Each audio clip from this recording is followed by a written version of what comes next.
My name is Matt, and welcome back to another episode of the Coffee Bar Podcast. This episode is going to look a little bit different over here on YouTube. Moving forward, what I'm going to actually be doing is I will not be putting this over gameplay. What I'm going to end up doing is going back through the other podcast episodes and actually re-uploading them, but it's going to be the podcast without the additional VOD underneath. Really, it was eventually the VODs would end up running out to be able to use and then move to just all me format for the video side of it. And I thought, well, it doesn't really make sense to keep kind of continuing with that. So moving forward is you're just going to kind of have to deal with, well, looking at me.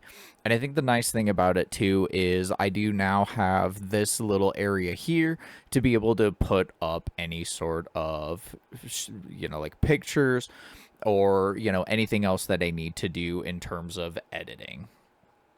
Just so that way it's like, hey, if there's a particular talking point, I can kind of put it up over here. That's kind of the intention of that moving forward. But today's kind of a cool episode. Partially because it's going to be, I guess primarily because, it's going to be a very tabletop-focused episode. As of a couple days ago, at the time of recording this, I played in my first ever Shatterpoint Grand Tournament, or you will hear me refer to it as a GT. I played over at the Smite Club Open and played Star Wars Shatterpoint over there. There were a lot of other tabletop games going on. There was Star Wars Legion, there was Warhammer 40,000, Warhammer Age of Sigmar. I believe I had seen some folks playing Warhammer The Old World. And I believe there were a couple other games. I just didn't catch it, but really the big ones that I was aware of were the different Warhammer games, as well as Shatterpoint and Legion. So really, really cool experience. So that's going to be really the main focus of this episode of the podcast. And the cool thing about the Shatterpoint tournament was the tournament organizers were actually the folks who run the podcast Momentous Struggle, who are based out of Arizona as well. I will have a link to their podcast, or at least their channel, down in the description below. Wonderful folks. I got to meet both of the hosts for the first time, and both were extremely lovely. And I really got to, chit chat with them, talk a little bit about the game, kind of chit chat about other stuff. And it was just overall a lot of fun. But I don't want to jump too much into the specifics of how Smite ended up going, because I got to talk about what gaming that I've done over the last week. And it actually wasn't a whole lot. I played, I think, one game of Shatterpoint in the last week on the Thursday before the tournament, just to get a little bit more prep, try and just get a little bit more familiar with the list that I was taking to the tournament, and ended up losing. I believe I ended up losing that game. Oh, what was I playing? I can't remember if I was playing my Rebel list, but it was up against a newer player to the game, and that was another player that was actually at the Smite tournament. So got to get just some reps in. He was playing Delta Squad, so Boss, Fixer, 7 Scorch. For those who have played Republic Commando, that's who he was running. And the other squad, I'm pretty confident, I want to say it was Bad Batch was his other squad. So it was a very clone heavy list. I believe I was playing my Rebel list, which did get modified when I actually played in Smite, just because one of my characters is a little bit of a dead action, or like a dead activation. But was a lot of fun. Was able to get just a little bit more familiarity, get a feel for the list. I think it was only my third time ever playing that Rebel list. So it's just like I really had to try and cram the reps in. Didn't end up doing any video gaming over the last week, partially because of getting prepared for the tournament, as well as in terms of like hobby time. I've really been putting towards painting up some terrain that I'm actually working on for my local game store, and it's like Tatooine themed. It's I don't remember the name of it specifically, but it's going to look a little bit like your Mos Eisley's. So it, one of your towns in Tatooine. So just been working on that. I was actually working on it a little bit earlier today, and should hopefully have that done relatively soon. It's just unfortunately waiting for primer to cure. So now we got to talk about how Smite went. I was one of 12 players that was signed up for it. It was 9 a.m. We got to the venue, and tournament organizers were going over, hey, this is what your flow's going to be in terms of like picking your squads you're going to play, showing your opponent kind of what it is that you have available. Getting set up, choosing missions, setting up objectives, picking sides. So pretty standard kind of Shatterpoint things. At least like pretty standard Shatterpoint setup. The way that Shatterpoint's kind of cool. I know I've talked about this in the episode of the podcast that is kind of talking about like why I prefer tabletop over TCGs. But it didn't really go too much into the list building or the mechanics of the game as much. But Shatterpoint, you're looking at a maximum of 8 minis for yourself on the board. Minimum of 6, just depending really on the list. The GT was what's called a premier format. And the way that works is you take 4 squads. And in your one squad, you have a primary unit, a secondary unit, and a supporting unit. So it could be anywhere from 3 to 4 models.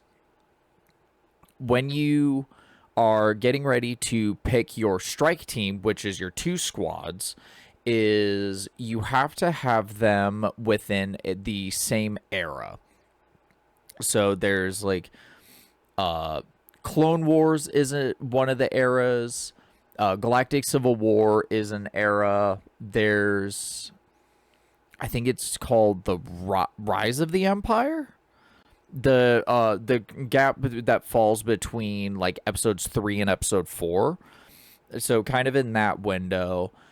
And there's the 4th era. I know they're going to be introducing the sequel trilogy, and I believe that's going to kind of fall into that same era for, episode 6 and onward in the timeline. So your squad has to fit within the same era all the way across. So you're running a primary that's legal in 3 different eras, but you're like, hey, I'm building this specifically as a Clone Wars era squad. And so then your second squad has to also be Clone Wars. I could be incorrect on that. For the people who know Shatterpoint better, drop that in the comments below. But mine was pretty easy. I'll try to put some pictures of what I was running here. But I had one strike team was just all Clone Wars, and then the second one was all Galactic Civil War. So I'll go over the list here in just a second, because I'm the ADHD's trying to take me in all the directions. But yeah, so you go through the before match sequence, or like the turn 0 as it's referred to in a couple different hobby spaces, or I know sometimes it's applied in TCG, sometimes it's applied in tabletop. So it starts out, you show all the models that you brought, so you and your opponent can kind of see, okay, this is what I have the potential of facing. Then each player looks at their 4 primaries, picks 2. Both players reveal at the same time. That is the list that each player is going to end up bringing for that particular round. Then it goes into determining first player, determining objectives, placing objectives. And how that's done is you roll 5 attack dice, and whoever has the most crits ends up being first player. Well, if they tie on crits, then it goes to strikes. And then if there's a tie there, goes to expertise. If there's a tie there, I guess just re-roll. So, going through all of that, the player that wins that die roll has the ability to choose the mission. Objectives are placed, then first player gets to pick which side of the table that they want to deploy from. Just because of the way that terrain is set up, occasionally there will be times that one side is going to be more advantageous than the other. Just maybe use of ladders to kind of get additional movement, or able to deploy in a better spot to be able to get the kind of fire lines, get line of sight for certain abilities, and be able to get into combat a little bit faster. So once that's all set up, each player, starting with the first player, will deploy first squad. Second player will deploy their first squad, then deploy second squad, then deploy second squad. Missions are all set up. First mission objective is flipped, so then there any adjustments to the objectives and see which ones are actually going to be active for Struggle 1 will be made clear. And then once the round timer is actually called, then you can actually begin the round and flip your first order card and begin taking action. So that's kind of what the setup going into each round ended up being. And going into what my list was, I made a very last second decision, partially because of the information from my game that I played on Thursday, getting ready for the tournament. Is originally I was going with Wicket as my second support. The problem is when I would activate Wicket, I wasn't really getting a lot of value. I could maybe move a couple of my other characters, or I could move another unit, but drawing Wicket late into the game, everybody's already moved. They're down the board. It's out of range. The unit that I would want to pick to get the free movement, unfortunately, they're out of Wicket's range to be able to actually get that free move. So I said, well, I gotta make a little bit of a change, and that change ended up being, I ran Episode 6 Leia Organa Freedom Fighter with Ezra Bridger and Ewok Hunters for one squad. And then to complete the strike team, I did Jedi Knight Luke Skywalker with C-3PO and R2-D2 and Rebel Commandos. So the whole gimmick of this list is Leia says all of my units, or allied units with the Rebel Alliance tag, have Ewok, and then allied Ewok units have Rebel Alliance. And the way that the list ends up working is being able to get any sort of benefit that I would get for Ewoks. I now have that applied to the entirety of my side. If I have something that's specifically Rebel Alliance, that applies to everybody in the strike team. So it's like, hey, allied Ewok units all get to dash. I get to dash every single model on my side. Oh, I have if an Ewok attacks an engaged character, they get extra dice. Leia says that everybody on my side is an Ewok. So it's kind of getting that synergy all together, being able to just throw really whoever I wanted down the board, try and take an objective, kind of sneak my way over to an objective here, sneak my way over to an objective here. I also have, it's a keyword called coordinated fire.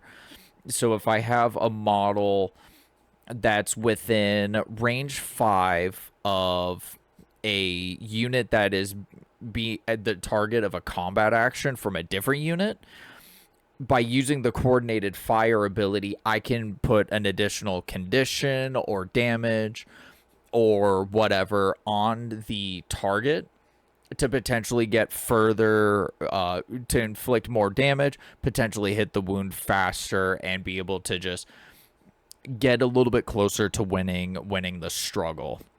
So that's kind of the rebel list. And the reason I kind of came up with the list initially was actually right after I started playing Shatterpoint in the first place. And one of my homies who I play Star Wars Legion with isn't really vibing, doesn't really vibe too much with Shatterpoint, and he's a really big fan of Endor. Luke Skywalker's his favorite Jedi, and I kind of put together this list, and I'm like, well, it's kind of cool. It's, Jedi Luke with, a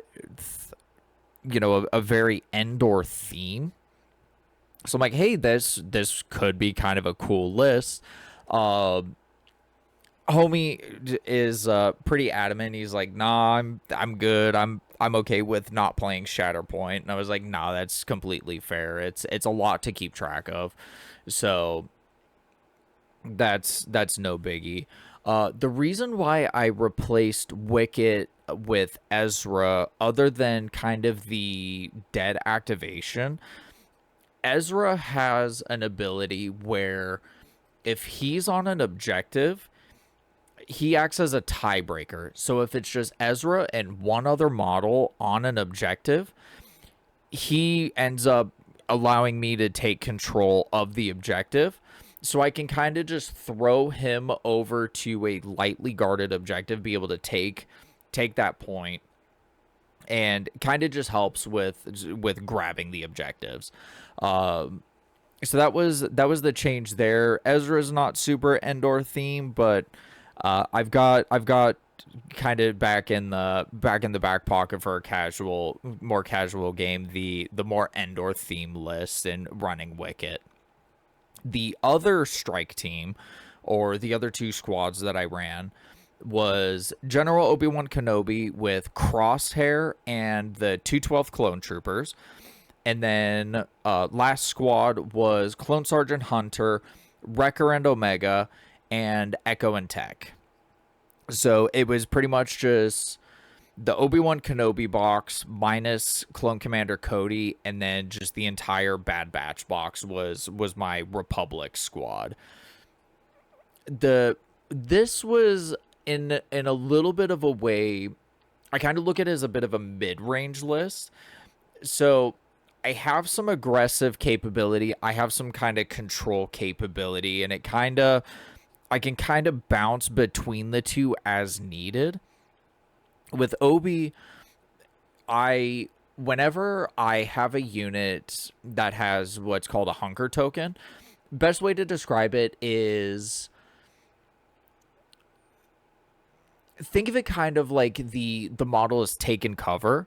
So I get to throw an additional defense dice when I'm being attacked with a ranged attack, and could potentially stack up if I place my mini correctly. I could potentially get additional dice for cover, terrain, elevation, all that kind of stuff. And if you end up engaged in melee with another character, the hunker token falls off. Well, Obi says, no, you get to keep the hunker. And after my unit is attacked, if they've got a hunker, I can remove it to like heal off a condition or to heal a damage or anything kind of along those lines. So kind of adds a little bit of a defensive layer, keeps the staying power of my units, but I have things like Wrecker and Omega that just kind of shove themselves down the board. Big bonk. Echo and Tech, I kind of just sneak around, grab some objectives. And Hunter's gimmick is really neat. If you know lore about Hunter, is he's got, I believe it's the heightened senses. So he's really good at tracking, his prey. Well, whenever my opponent moves a primary unit, I get to move Hunter towards them. So I just kind of sneak myself around the board, get the big swings on them, and just kind of really just hunt down whatever it is that they're trying to do with their primaries. And Crosshair is neat in how I can kind of just across, from long range, be able to just throw a bunch of dice, get a bunch of damage, and when you start his activation, I just deal a damage to somebody, and if they've accumulated a ton of hunkers, which Balin's Skull has some kind of hunker shenanigans and can potentially put a bunch of hunkers onto himself, and other characters in a potential Balin list could be hunkering quite a bit. Just pop every single one of those hunkers off and go, all right, so now you're just an easy target. I don't have to worry about, you throwing a gajillion extra dice. So kind of being able to switch between the control and aggressive methods, and being able to kind of maneuver my units around to steal objectives from my opponent is in a way a little bit what this list is. And like Obi, Hunter, and Wrecker are real in Crosshair as well. My supports, I can throw some dice, but I think my primaries and my secondaries are my really big like bonk stick guys. So that was the lists I ended up taking to Smite for the GT. And boy, let me tell you, Smite was a time. Round one, I got to play against a former world champion for Shatterpoint, who's also named Matt. And that was knowing that I was, once I had seen the pairing go up on Longshanks, I just kind of went, all right, I guess I guess we're taking the L here. But I didn't try and I tried not to take it laying down. So go into round one. I played Obi Hunter, and I went up against, who was I up against? What was he playing? I'm pretty certain he was playing Republic. He ended up taking Struggle 1 relatively quickly. I think part of it was just kind of poor deployment and kind of poor decision making, at least like moving along the board. Going into Struggle 2 is, I had made the mistake of picking the orientation that really set him up a lot better than myself, just because there were kind of clumps of characters on objectives. No, I think he was actually playing Rebels, because he had Ezra on the midpoint. What, I think it was Jin. Yeah, because it was Jin, Rebel Commandos, Ezra, And I'm trying to remember who else was in the list, because I don't believe it was Leia. Regardless of if I remember, I'll definitely bring it up. But I one of the kind of humorous parts about that struggle too is I had Hunter fighting Ezra for the objective. Unfortunately, I'm losing the objective because Ezra's the tiebreaker. But Ezra knocks Hunter off. Well, because of my defensive expertise, I get a dash. And I believe I use the Obi ability to recover and then dash again. So I got knocked off the terrain, dashed again, hit the ladder, and just went right back up to the point and just sat Hunter in front of Ezra, and my opponent goes. So I guess all that work that I just did is just not non-existent now. And I just kind of I did the uncomfortable smile, and I was definitely doing my best. The second half of Struggle 2 is I was really starting to try and claw my way back, and made it a little bit harder for my opponent to take Struggle 2. But unfortunately, he had accumulated such a lead that even though I was kind of like, okay, grab a priority here, take control of this objective for this activation until their wounded unit ends up popping back up and be able to take the objective back. Unfortunately, I just did not get the advantage that I really needed to. And because it was that entire first half of Struggle 2, I just kind of never really situated myself in the best spot. So ended up losing that 0-2, go into round 2, decided to play Rebels, and I was actually playing against Rebels, against someone I believe I played at some point during the prep events over at the local game store, and he was running Leia Logray. I believe Wicket was one of the secondaries, and then I believe Ewok Hunters and Ewok Trappers were the supports, and then C3PO R2. Their C3PO R2 is extremely interesting because if there's an allied Ewok within 3 that's not wounded, they cannot be targeted by ranged attacks.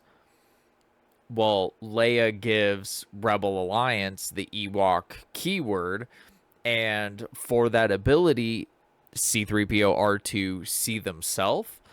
So they just kind of walk around the board.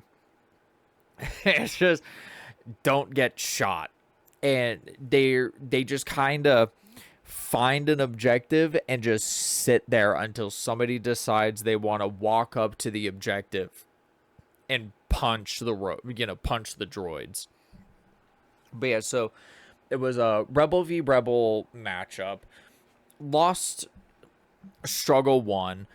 My opponent moved Leia up really early, towards the middle, kind of the midline of the map, and I just wasn't really able to push myself into the midline until Struggle 2.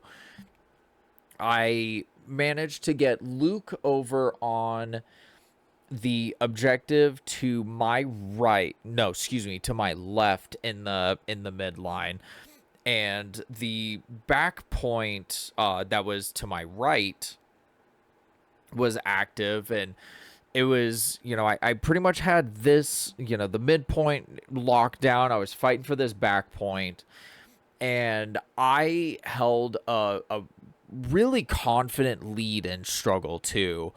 I just needed to if I could have gotten to the back point and taken that before my opponent put Wicket over there, I might have been able to score the point to be able to win Struggle 2, go to Struggle 3. And then 4 activations. It was like 3 or 4 activations between my opponent and myself in a row. The priority objective was that back point. And Wicket just sat on the back point, and because I had used Leia so early in my first order deck run through, and then when I used my Shatterpoint card, which basically says you can basically use any of your models or any of your units. I think I ended up Shatterpointing Luke, or it was either Luke or might have been Rebel Commandos to march up and wound the Ewoks so I could take control of that objective over to my left. I can't remember 100%. It was one of those two that I ended up using my Shatterpoint on, and I just could not fling any of my units back to that back objective to be able to take it. And I just watched each of those activations, the lead I had established in Struggle 2, just go right over to my opponent, and he ended up taking Struggle 2. So I lost that one 0-2. That was pretty sad, but it was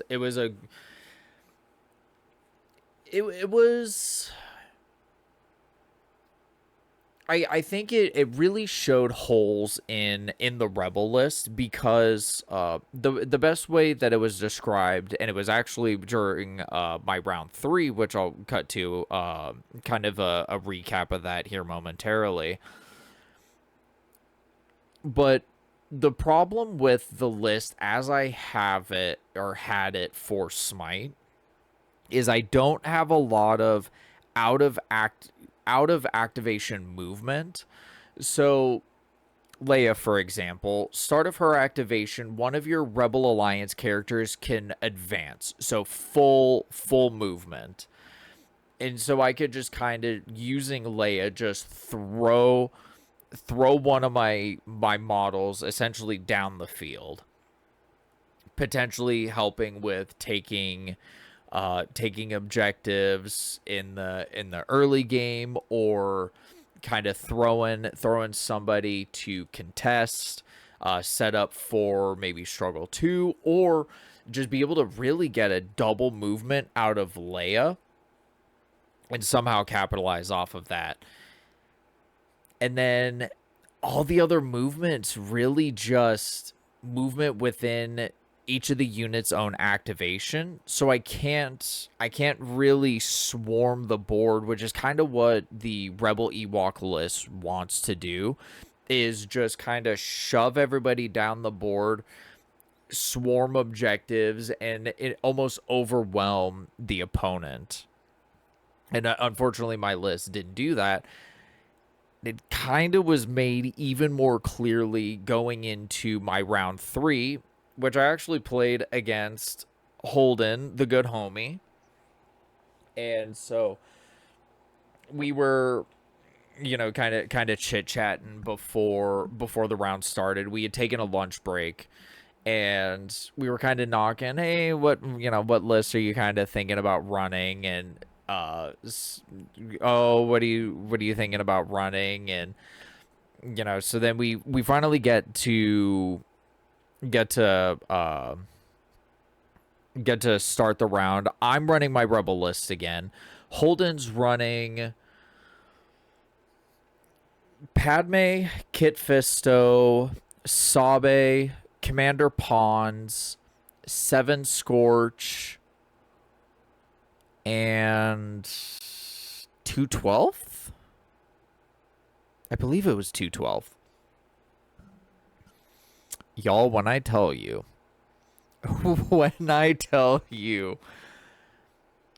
I lost in 6 activations. 6 activations. I got unbelievably bullied. I'll try and recap. This was really where the out of activation movement was made very, very apparent. I believe it's Sabe on her turn.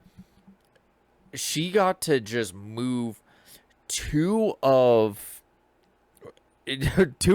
Holden's characters straight down the board. They activated, moved, I think wounded one of my units, and ended up just he took every objective except one active on the board, and just threw his guys down the board, and I just couldn't get control back of the objectives on my back line. Go into struggle 2, and I think this was one where I had picked the incorrect orientation for the objectives, and the biggest issue I ran into the entire day was really brought to a head during this round. There were 4 of his units that had 1 to 2 damage left before they got wounded. I just could not get those last bits of damage, and that felt super, super bad. And it was one of those games where I had lost so fast, it was pretty demoralizing. And I didn't want to let it be completely hinder my enjoyance of the event, but sitting there and being just that close to getting wounds that could have kept me in the game a little bit longer, and just not being able to get the damage through or get the conditions or whatever it was that I really needed to try and stay in the game, just felt so unbelievably bad. But Holden and I, after we had finished up, he was even like, dude, I feel so bad. Like that game went as the way that it did. And once I kind of, let the sadness kind of run its course for a minute, I grabbed a soda, stepped outside, and just kind of gathered myself, went back in. Holden and I were kind of chit-chatting about like the list that I had, kind of the lines of play, things I could have done differently, and just kind of looking at that as I think it was good from a learning perspective, but like in the moment when I'm rolling my dice and it's, how much health does that unit have? Oh, that unit's got 8. I do 7 damage. And it was just like that constantly for Smite. And that was a super bummer. But I was able to get a little bit of ideas for, next time I play a premiere event, something maybe I can look at changing my list to, or maybe instead of having the half rebel half republic, is just do a full republic premiere. Funny enough, actually earlier, as of the time of recording, I was actually talking to Holden and like, hey, I was thinking about this list, what are your kind of thoughts? And he had thrown a list for Jedi Luke, and maybe kind of like a home for me to be able to actually run him. So obviously still very, we're good. But yeah, so we we played that, and then going into round 4 was another one of the homies, Holden, uh, homie Mondi, and then Andrew, a couple of the players. We all met up together and then went over to Smite. So just like kind of all met up and carpooled. I played against the Mondinator, as we've been calling them. Uh, Played Republic again. The list I think I was just more comfortable with, and I ended up winning that one 2-0.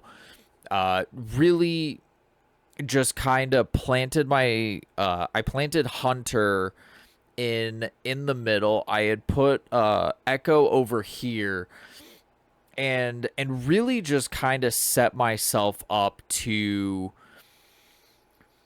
I ended up really swarming a lot of the board, and the mission we were playing is the active objectives is it looks like a donut with the middle one inactive.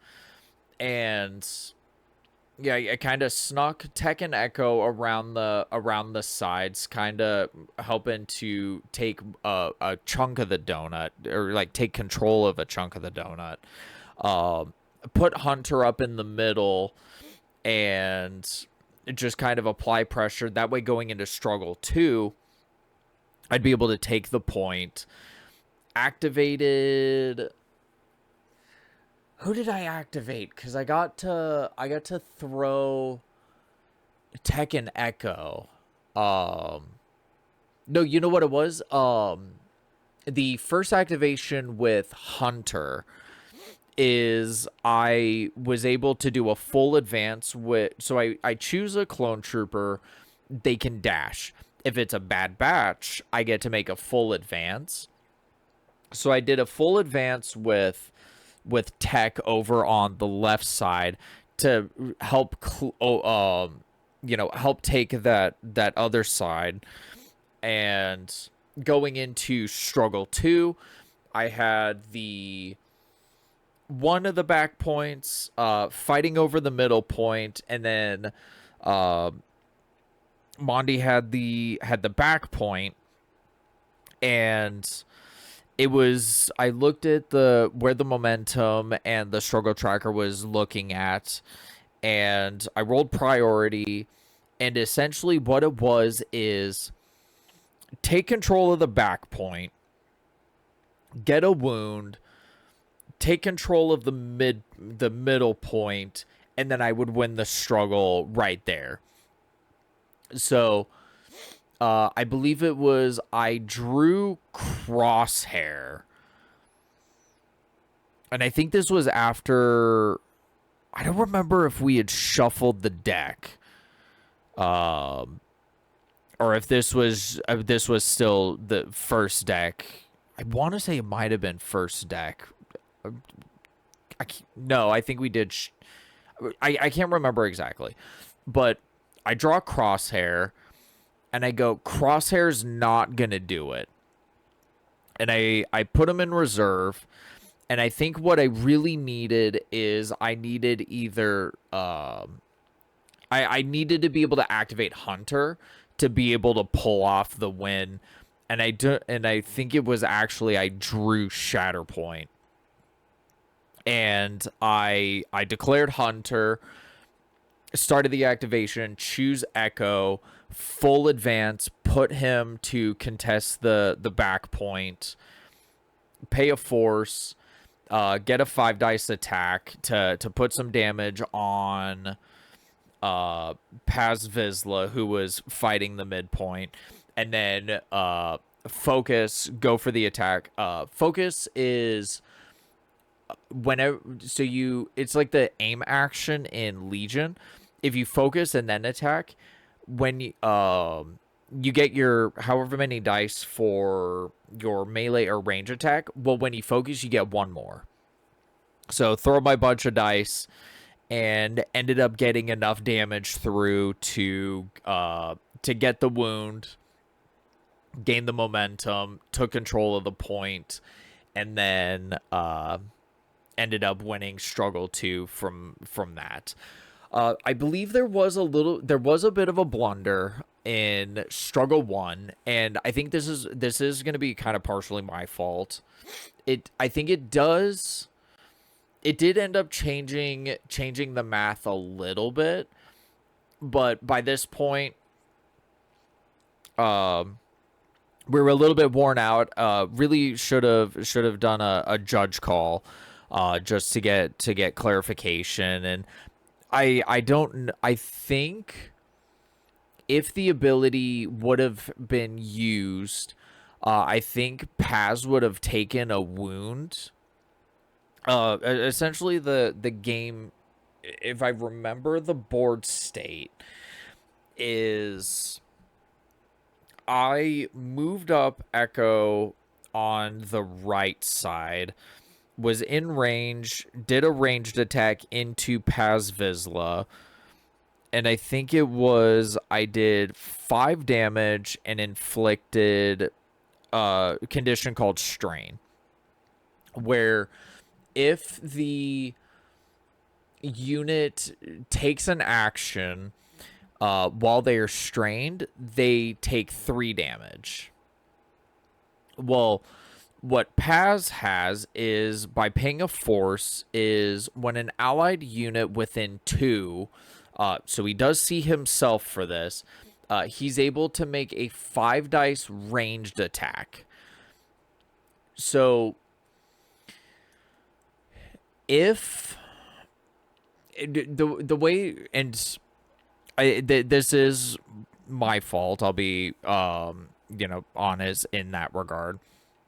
So when I had read the card, because I'm like, that's kind of wild, so I was looking at it, and the way I had read it was when it had to be somebody making a ranged attack against somebody within range 2.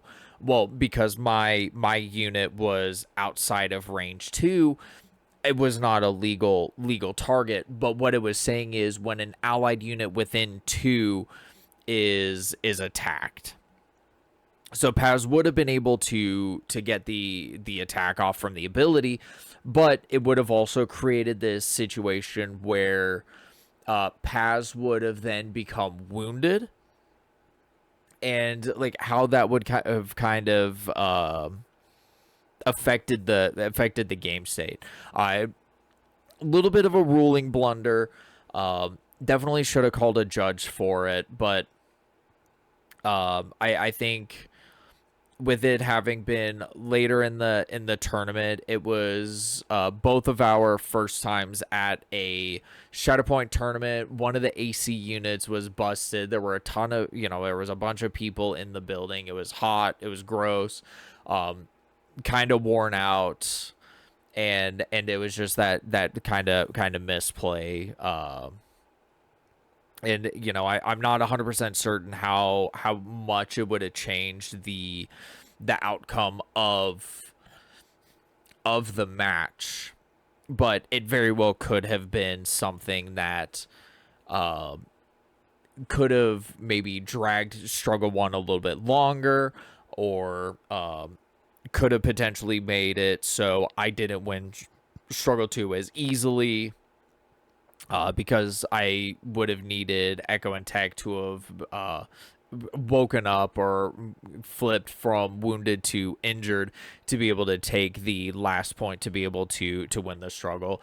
I don't really know 100%. There were a couple different things that it ended up happening within the last round, and so it's really hard to say how differently that round would have gone if we had gotten the Paz Vizsla trigger had happened. But went 1-3, which put me in 11th place. So I didn't get last, which that was my ultimate goal, was just trying not to get in last. Definitely a really hard fought tournament. Definitely wish my dice would have rolled a little bit better, but we take with it what we can. I got a bunch of cool dice. I got some shiny cardboard. I even got just as one of like the extra prizes that the tournament organizers had given is, and actually let me walk away real quick and grab it. Don't mind how messy my bed is. I got a little Lego tie Advanced. So I got this little guy. I got some foil order cards. I got some alt art Shatterpoint cards. The what specifically like for you know, hey, I draw Shatterpoint, I get to pick whoever. There's alt arts of it, and shout out to Todd of Momentous Struggle for throwing me the alt art Shatterpoint cards. Got those all sleeved up yesterday, and it's gonna be cool whenever I put together whatever strike teams and potentially add to my Shatterpoint collection to be able to have the thematic Shatterpoint card with the list.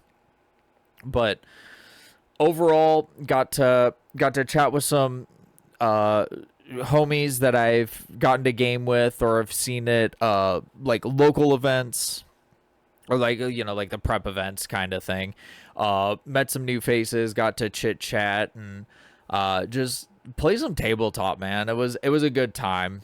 And I would say, despite how poorly my dice were rolling and how much I was getting tilted in the moment that I couldn't do the last 1 to 2 damage to get the wounds, especially against Holden, who's homie's a really good player.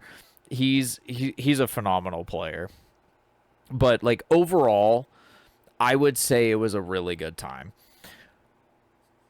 Does that mean I'm going to do another GT tomorrow? Absolutely not. I have painting I need to do. It felt real bad to walk up to a GT and I had 1, 2, 3,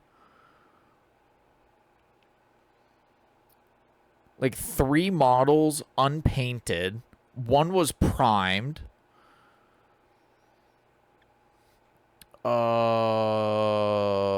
No, four minis unpainted. So I have a bunch of stuff that I need to paint. Also, I gotta give a shout out to the homie Jerry Bowinkle in my Discord, which I will have a link to that Discord down in the description below, who will let me borrow his Bad Batch. And before I get Bad Batch of my own, I gotta paint minis.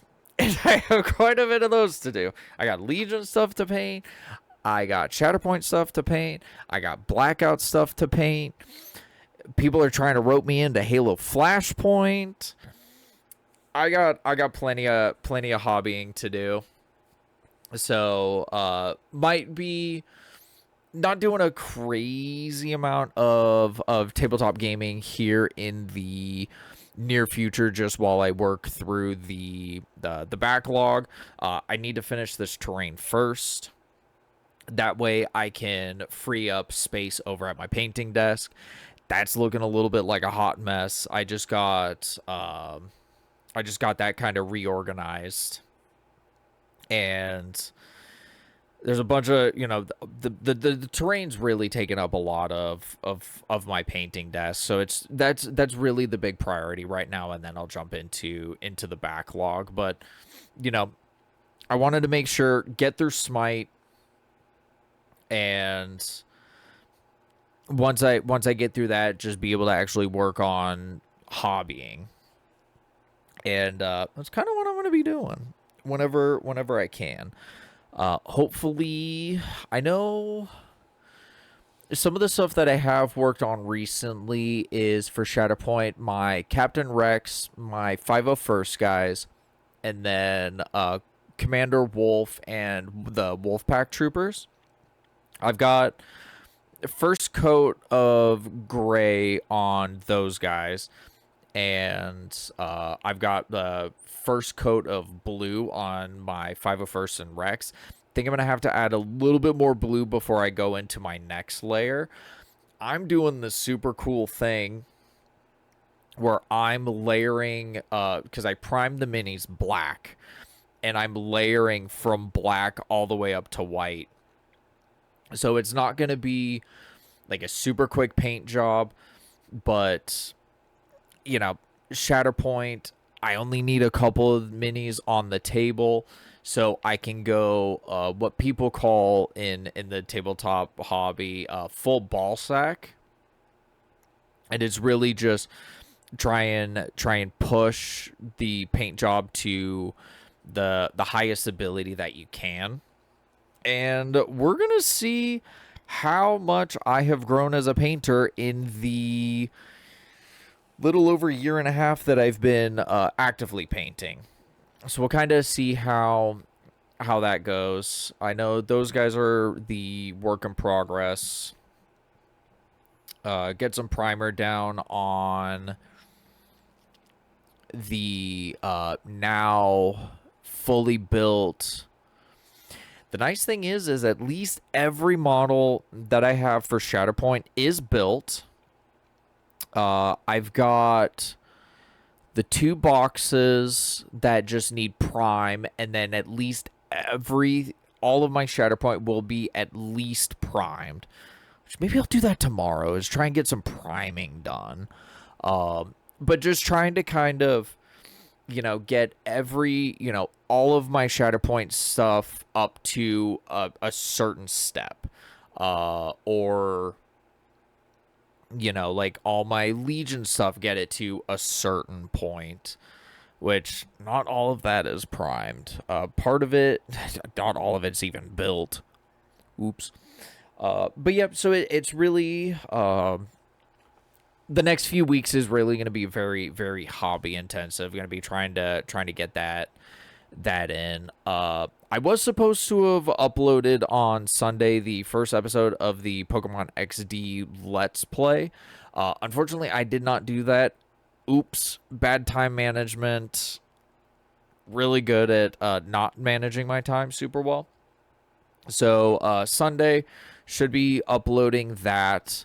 Might try and get a little bit of video gaming in this week. Kind of see how the schedule's looking.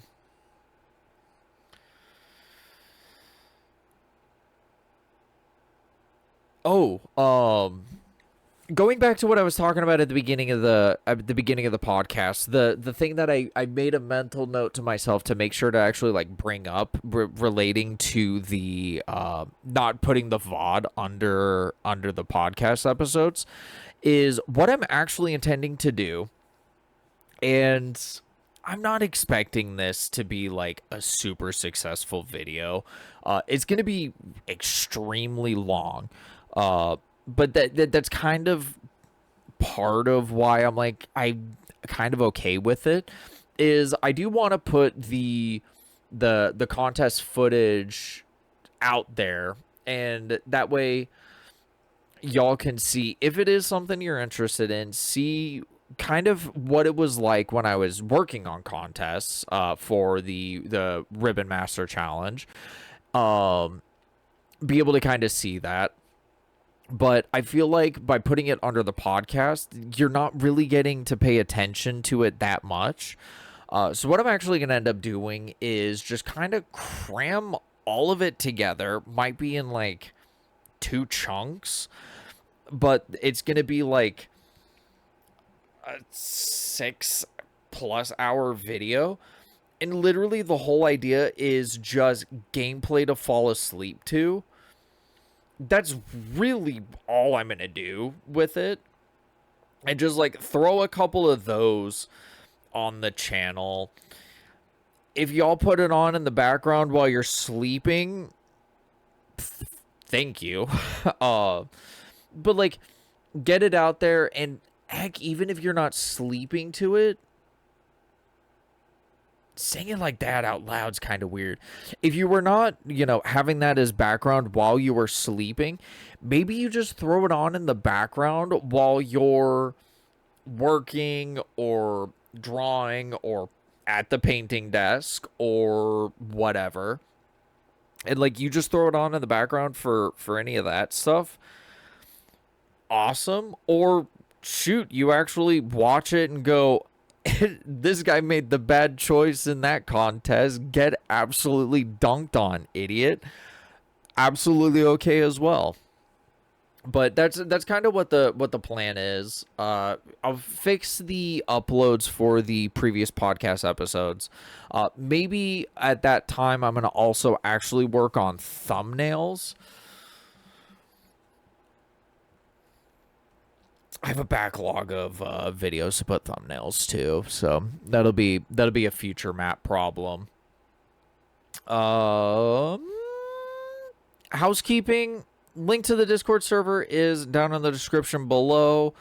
You will also see that I have a link to my tabletop channel. One day I'll actually decide to upload to that. Brought up the homies over in the Momentous Struggle podcast. I will have their link in the description below. I definitely recommend, if you have any semblance of interest in Star Wars Shatterpoint or other various tabletops. They do cover a little bit of games like Trench Crusade, or they've talked a little bit about Star Wars Legion. I think Warhammer they brought up a little bit. But if you have any semblance of interest in Star Wars Shatterpoint, definitely go check those guys out. There's some homies that are actually from Arizona as well. Wonderful, wonderful folks. But hopefully you didn't click off the video when I brought them up earlier and you watched all of this episode before you watched the Momentous Struggle boys. I know they're dashing dashing guys, but you got to watch my video first. Come on now. All the housekeeping aside, I hope you enjoyed the episode. Next week, I have no idea what the topic's going to be. I'll figure it out. Probably not going to be tabletop related. Probably going to be somehow video game related. Hope you all have a great rest of the day, great rest of the week. And until next time, take care of yourself. Be good to one another. Stay safe. I'll see you soon. Bye-bye.